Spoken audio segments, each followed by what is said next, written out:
এই ম্যাচে কোনো মেয়ে ফুস করে নিয়ে চললেইয়েন না। জি না। আর একটা কথা, এরকম কাদের বউ আছে, ওই বুয়ার দিকে আবার কখনো নজর টজর দিয়েন না, এবং পিছন দিয়া ফুসকিরও আবার ধরেন না। অসম্ভব। আর ওই বুয়ারে মা এবং বড় বোনের চোখে দেখবেন। জি অবশ্যই। এই কথাটা মনে থাকে জানেন। জি।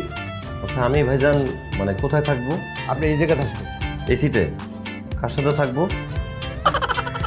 আসসালামু আলাইকুম স্যার। ওয়ালাইকুম আসসালাম। কার সাথে থাকবেন? আসসালামু আলাইকুম। ওয়ালাইকুম আসসালাম। মানে আমার লোকে থাকবে। আপনার সাথে থাকবো কিভাবে সম্ভব? অসুবিধা নেই ভাই, ভয় পান না। মানে আবার ভয় পেতেছেন তো? এ ভাই, চিনি চাইলেন দিলাম, তাই বলে কি পুরাটা শেষ করে নেবেন? সরি ভাই। চিনি পাইছেন দেখে আমার পুরো সবই হয়ে গেল।